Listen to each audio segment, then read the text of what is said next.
You sit down at your computer, open up an AI chatbot, and start typing. The screen is blank, the design is minimal, and it's just you and a blanking cursor. Sharing your thoughts here feels completely private.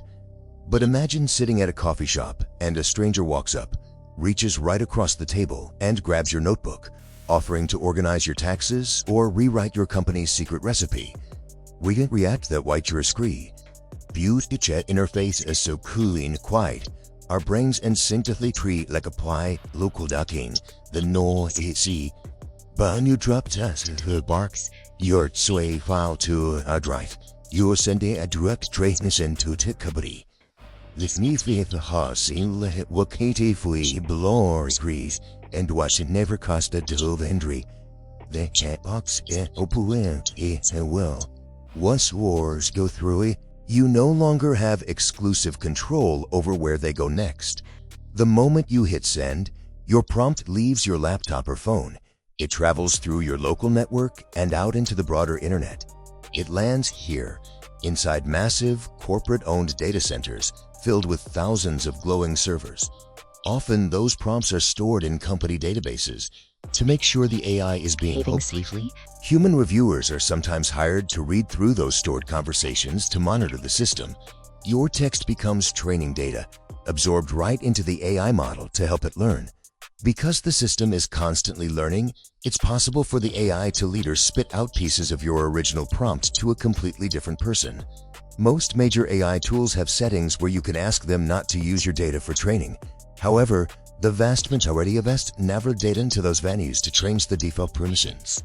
Hitting send physically moves your text into someone else's infrastructure, making your data an active ingredient in their ecosystem.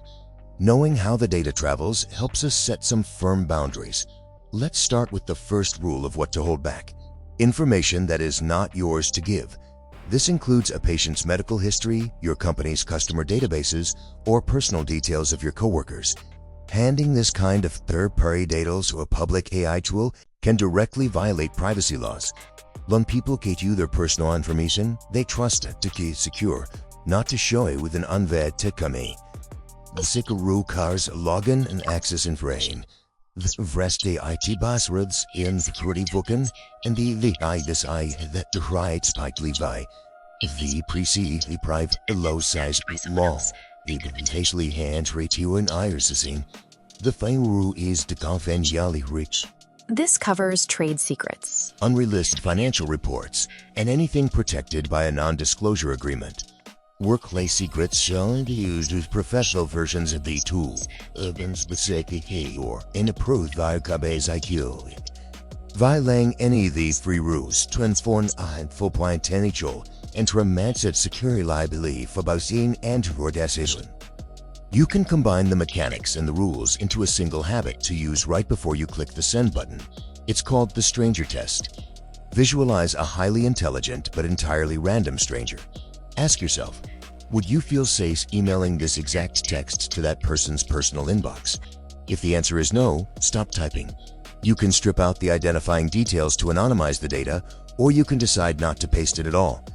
Filtering your inputs to AI allows you to keep using these tools every day. You're simply taking responsibility for what you feed the machine. By treating the chat box like a public postcard rather than a private diary, you can see through horse or AI without sacrificing your security.